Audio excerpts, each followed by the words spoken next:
Hello everyone. आज हम लोग पढ़ेंगे इंग्लिश का एक chapter number 7, Karan made a glider, part 1। Karan sat in his room. Karan अपने कमरे में बैठा हुआ था। He had a drawing before him and he was concentrating on the paper in front of him. उसके हाथ में एक ड्राइंग थी और वो उसी पेपर पे बहुत ध्यान दे रहा था। He was using his pencil and eraser at the drying of and on. वो उसके हाथ में एक पेंसिल थी और एक इरेजर था जिसको बार बार यूज़ कर रहा था। He had nearly completed his design. उसने ऑलमोस्ट उसका डिज़ाइन कंप्लीट कर लिया था। It was that of a glider. वो एक ग्लाइडर की जैसा था। ग्लाइडर एक प्लेन जैसा होता है। Karan had been working on this design since his summer holidays began. करण इस डिज़ाइन पर उसकी गर्मियों की छुट्टियों के टाइम से इस पे काम कर रहा था। It was a good design. He looked satisfied. ये बहुत एक सुंदर डिज़ाइन बना था और वो इससे संतुष्ट था। Someone knocked at the door. किसी ने दरवाज़ा खड़खड़ाया। He kept the drawing on the table and rose to open the door. उसने वो ड्राइंग एक टेबल पे रखी और वो दरवाज़ा खोलने के लिए गया। Uncle Vijay was at the door. Uncle Vijay थे दरवाजे पर। He was a strongly built man and had a long mustache on his face.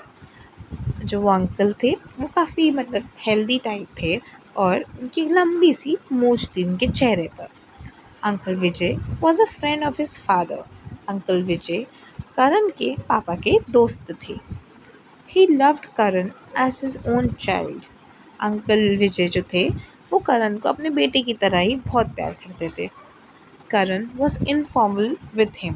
He jumped with joy to see him. Hello, Uncle Vijay. Come in. I want to show you something. करण जो था वो बहुत खुशी से कूदा।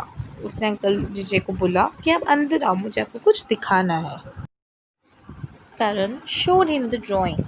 That won't fly, said Uncle Vijay, tapping his bald head. करण ने उन्हें उसकी ड्राइंग दिखाई। अंकल विजय ने अपना सर पे दबाते हुए बोला, ये उड़ेगा नहीं। Why not? Asked Karan. Karan ने पूछा, क्यों नहीं? It's too small, moreover it has no engine, said uncle Vijay. Uncle Vijay ने बोला कि जो बहुत छोटा है और ही और इसके पास इंजन भी नहीं है। It need not have an engine. It is not an aeroplane, it's a glider, replied Karan. Karan ने उनको जवाब दिया कि इसके पास इंजन होना ज़रूरी नहीं है, ये एरोप्लेन नहीं है, ये ग्लाइडर है। Can it fly me? Asked uncle Vijay. Uncle Vijay ने पूछा, क्या ये मुझे उस पर बिठा के उड़ा सकता है? Of course it will, said Karan with confidence. Karan ने बहुत ही कॉन्फिडेंस से बोला कि ज़रूर ये उड़ा सकता है आपको। I am going to start my work at it tomorrow. Come back in a couple of weeks and I shall give you a ride on it. करण ने को बोला कि मैं इस कल से ही काम चालू करूँगा, आप कुछ ही हफ्तों बाद आना और मैं आपको इस राइडर के ऊपर एक राइड ज़रूर दूँगा। All right, said uncle Vijay smiling, make it strong enough to carry me. Uncle Vijay ने मुस्कुराया और बोला कि ठीक है, और उन्होंने उसके साथ में करण को बोला कि इसको काफ़ी स्ट्रॉन्ग बनाना, बहुत मजबूत बनाना कि ये मुझे उठा सके। Next day Karan collected lots of bamboo sticks, newspapers and strong threads. अगले ही दिन करण ने काफ़ी सारी बैम्बू स्टिक्स उठाई, न्यूज़पेपर उठाए और मजबूत धागे इकट्ठा करे। He took a knife and a screwdriver from his house. उसने एक चाकू और एक स्क्रू ड्राइवर अपने घर से लिया। Karan's father had recently sold his car and did not have one at present, so Karan thought of using the garage for carrying his work. अभी हाल ही में करण के जो पापा हैं उन्होंने अपनी कार बेची थी और उनके पास अभी दूसरी नहीं थी, तो करण ने सोचा कि वो उस गैराज को अपना काम करने के लिए यूज़ कर सकता है।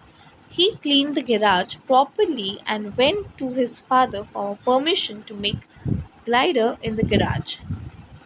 करण ने गैराज को अच्छे से साफ करा और वो अपने पापा के पास गया उनसे परमिशन लेने के लिए कि वो गैराज में ग्लाइडर बना सकता है या नहीं। By the afternoon Karan had started his work. दिन होने तक करण ने अपना काम शुरू कर दिया था बनाना। He cut the bamboos to the desired length and thickness. उसने वो बैम्बू को उसी के सोचे हुए लंबाई और चौड़ाई के हिसाब से काटना शुरू करा। He tied the joints with thread. उसने जो उसके जॉइंट्स थे उसको धागे से बांधा। He covered the wings and the glider with newspapers. उसने जो उसके विंग्स थे ग्लाइडर के उसको न्यूज़पेपर से कवर करा। He made a place for the flyer to sit. जो ग्लाइडर को उड़ाने वाला था करण ने उसके बैठने के लिए भी जगह बनाई। He attached a bamboo stick to the glider to work as a handle of the glider, which could also be used to tilt the glider. करण ने एक बैम्बू स्टिक लगाई जो एक हैंडल की तरह काम करेगी ग्लाइडर के ऊपर और साथ ही में ग्लाइडर को टर्न करने के लिए भी काम में आएगी। करण put two strong strings to keep feet and to turn the glider. करण ने बहुत दो मजबूत स्ट्रिंग्स लगाई जिससे वो ग्लाइडर को टर्न कर सकता था। When he was satisfied with this glider, he called in his father and mother. जब करण अपने काम से बहुत ज़्यादा संतुष्ट था, बहुत खुश था, तब उसने अपने मम्मी पापा को बुलाया। His parents were delighted to see the work accomplished by him. His mother asked, "Can it fly?" उसके मम्मी पापा, उसके जो पेरेंट्स हैं वो बहुत खुश हुए, बहुत ज़्यादा उन्होंने तारीफ़ करी, उसके काम की। उसकी मम्मी ने उससे पूछा, क्या ये उड़ सकता है? Yes mom, it can, said Karan. And Uncle Vijay is going to be the first flyer on this glider. हाँ मम्मी, ये ज़रूर उड़ सकता है, करण ने बोला। और उसने ये भी बोला कि अंकल विजय इस ग्लाइडर के सबसे पहले शेड्यूल्ड इस पे राइड करने वाले 9 o'clock in the morning next Sunday. जो इसकी पहली फ़्लाइट होगी, जो टेस्ट फ्लाइट होगी, वो इन्होंने शेड्यूल करी थी कि वो 9 बजे होगी सुबह नेक्स्ट संडे की। On Sunday Karan called all his friends. By that time uncle Vijay also arrived. Sunday के दिन करण ने उसके सारे दोस्तों को बुला लिया और उसी टाइम तक अंकल विजय भी वहाँ आ चुके थे। It does not look to be strong enough, said uncle Vijay. Uncle Vijay ने बोला, ये इतना स्ट्रॉन्ग, इतना मजबूत लग नहीं रहा है। It will easily fly you, said Karan confidently. Karan ने बहुत ही कॉन्फिडेंस से बोला कि ये आराम से आपको उड़ा सकता है। Uncle Vijay thought to himself, what a scene it would be when I sit on the glider and it breaks. Uncle Vijay ने अपने आप में ही मन में सोचा कि क्या होगा उस टाइम अगर वो उस पर बैठे ग्लाइडर पे और वो टूट गया तो। Karan and his friends carried the glider on their shoulders to east of the town where a high hillock existed.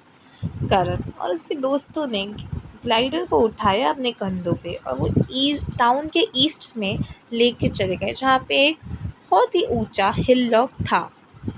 They placed the glider on a high rock of the hill. उन्होंने glider को एक बड़े से पत्थर पे हिल के रख दिया। Everybody was looking at the glider at the depth below the hillock.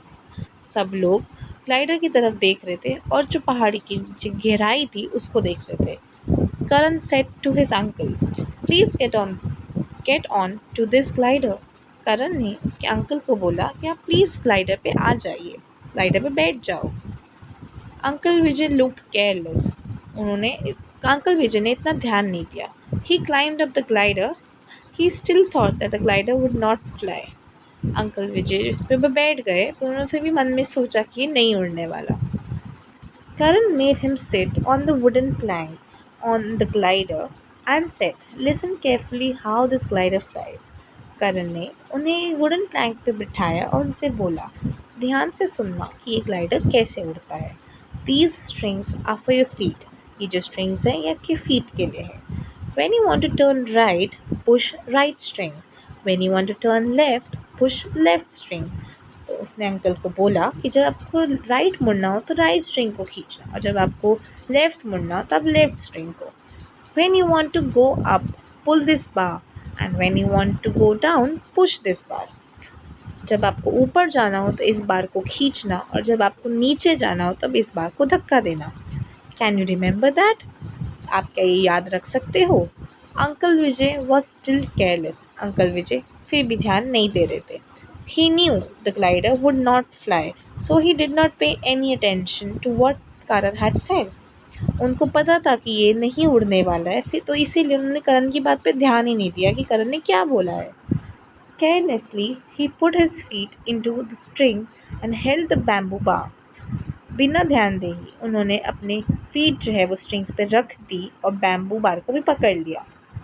He remarked, "The glider is not flying," and he laughed loudly. उन्होंने ये चीज़ बोली कि ये ग्लाइडर नहीं उड़ रहा है और फिर वो बहुत ज़ोर से हंसे। Okay, so the chapter is over.